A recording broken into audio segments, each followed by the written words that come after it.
Hello friends, आप सभी का स्वागत है AP education centre YouTube channel पर।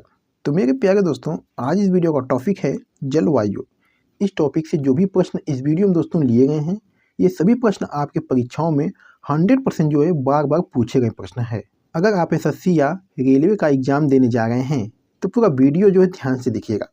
वीडियो पसंद आए, अच्छी लगे तो वीडियो को लाइक कर दीजिएगा, साथ ही साथ दोस्तों चैनल को भी सब्सक्राइब कर लीजिएगा। तो चलिए शुरू करते हैं पहले प्रश्न के साथ। चलिए मेरे प्यारे दोस्तों, इस वीडियो का पहला प्रश्न आपके सामने है, ऐसे घने काले बादलों को क्या कहते हैं जो वर्षा करते हैं। मेरे प्यारे दोस्तों, इस वीडियो में टोटल 10 क्वेश्चन लिए गए हैं और सभी क्वेश्चन जो है सेलेक्टेड और इम्पॉर्टेंट है।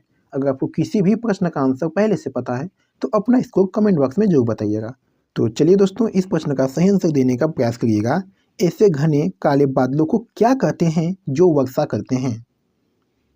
तो मेरे प्यारे दोस्तों, वर्षा स्तरीय बादल काले रंग के धरातल के निकट पाए जाते हैं जिनसे काफ़ी मात्रा में वर्षा होती है। तो दोस्तों, इस प्रश्न का सही आंसर हो जाएगा वर्षा स्तरीय मेघ। यानी ऐसे घने काले बादलों को वर्षा स्तरीय मेघ कहते हैं जो वर्षा करते हैं। यानी पहले प्रश्न का राइट आंसर दोस्तों ऑप्शन ए हो जाएगा। मेरे प्यारे दोस्तों, इस प्रश्न से संबंधित कुछ महत्वपूर्ण पॉइंट को देख लेते हैं। घने काले बादलों को वर्षा स्तरीय मेघ कहते हैं। ये बादल आमतौर पर पूरे आकाश को ढक लेते हैं और लगातार बारिश या बर्फबारी करते हैं। ये बादल काले और धूसर रंग के होते हैं दोस्तों। ये बादल सूर्य को अवरुद्ध करने के लिए काफ़ी मोटे होते हैं। ये बादल मध्य अक्षांश चक्रवातों से जुड़े होते हैं। ये सभी इंपॉर्टेंट पॉइंट दोस्तों आपको याद रखना है। चलिए मेरे प्यारे दोस्तों, क्वेश्चन नंबर 2 देखिएगा, सबसे छोटा महासागर कौन सा है। चलिए इस प्रश्न का सही आंसर दीजिएगा, सबसे छोटा महासागर कौन सा है। तो मेरे प्यारे दोस्तों, क्षेत्रफल के आधार पर विश्व का सबसे छोटा महासागर जो है ये आर्कटिक महासागर है। जो प्रशांत महासागर है दोस्तों, ये विश्व का सबसे बड़ा महासागर है। यानी दूसरे प्रश्न का राइट आंसर दोस्तों ऑप्शन डी हो जाएगा। चलिए क्वेश्चन नंबर 3 देखिएगा, निम्नलिखित में से किस महासागर में टोरेस जलडमरू मध्य स्थित है। चलिए मेरे प्यारे दोस्तों, इस क्वेश्चन का सही आंसर दीजिएगा, निम्नलिखित में से किस महासागर में टोरेस जलडमरू मध्य स्थित है। तो दोस्तों ये प्रशांत महासागर में स्थित है। यानी तीसरे प्रश्न का राइट आंसर ऑप्शन डी हो जाएगा। चलिए दोस्तों, क्वेश्चन नंबर 4 देखते हैं, महासागर का उथला हिस्सा जो 1 डिग्री या उससे भी कम की औसत ढाल दर्शाता है वो दोस्तों क्या कहलाता है। चलिए इस प्रश्न का सही आंसर दीजिएगा, महासागर का उथला हिस्सा जो 1 डिग्री या उससे भी कम की औसत ढाल दर्शाता है वो दोस्तों क्या कहलाता है। तो मेरे प्यारे दोस्तों, वो महाद्वीपीय ताक कहलाता है। यानी चौथे प्रश्न का राइट आंसर ऑप्शन डी हो जाएगा। चलिए क्वेश्चन नंबर 5 देखिएगा, हिंद महासागर विश्व का कौन सा महासागर है। चलिए मेरे प्यारे दोस्तों, इस क्वेश्चन का सही आंसर दीजिएगा, हिंद महासागर विश्व का कौन सा महासागर है। तो दोस्तों हिंद महासागर जो है विश्व का तीसरा सबसे बड़ा महासागर है। यानी पांचवें प्रश्न का राइट आंसर ऑप्शन सी हो जाएगा।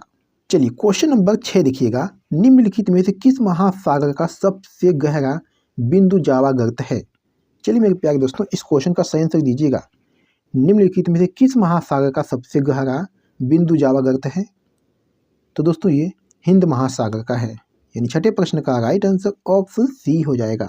चलिए दोस्तों, क्वेश्चन नंबर 7 देखिएगा, लेब्राडोर सागर और भूमध्य सागर किस महासागर का हिस्सा है। चलिए बहुत ही इंपॉर्टेंट क्वेश्चन है दोस्तों, इस प्रश्न का सही आंसर दीजिएगा, लेब्राडोर सागर और भूमध्य सागर किस महासागर का हिस्सा है। तो मेरे प्यारे दोस्तों ये अटलांटिक महासागर का हिस्सा है। यानी सातवें प्रश्न का राइट आंसर ऑप्शन डी की तरफ जाएगा, लेब्राडोर सागर और भूमध्य सागर जो है ये अटलांटिक महासागर का हिस्सा है। चलिए मेरे प्यारे दोस्तों, क्वेश्चन नंबर 8 देखिएगा, ओमान की खाड़ी और लाल सागर किस महासागर का हिस्सा है। चलिए इस प्रश्न का सही आंसर दीजिएगा, ओमान की खाड़ी और लाल सागर किस महासागर का हिस्सा है। तो दोस्तों ये हिंद महासागर का हिस्सा है। यानी आठवें प्रश्न का राइट आंसर ऑप्शन ए की तरफ जाएगा, ओमान की खाड़ी और लाल सागर जो है ये हिंद महासागर का हिस्सा है। चलिए मेरे प्यारे दोस्तों, क्वेश्चन नंबर 9 देखिएगा, रेगिस्तानी क्षेत्र में किस प्रकार की वनस्पति सामान्य रूप में पाई जाती है। चलिए इस प्रश्न का सही आंसर दीजिएगा, रेगिस्तानी क्षेत्र में किस प्रकार की वनस्पति सामान्य रूप में पाई जाती है।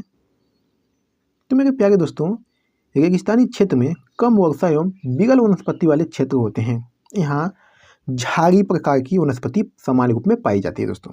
यानी 9वें प्रश्न का राइट आंसर ऑप्शन बी की तरफ जाएगा, रेगिस्तानी क्षेत्र में झाड़ी प्रकार की वनस्पति सामान्य रूप में पाई जाती है। चलिए मेरे प्यारे दोस्तों, इस वीडियो का लास्ट क्वेश्चन है, ग्रेट मैन मेड रिवर किस देश में स्थित है? चलिए इस प्रश्न का सही आंसर दीजिएगा दोस्तों, गलत मत करिएगा। ग्रेट मैन मेड रिवर किस देश में स्थित है?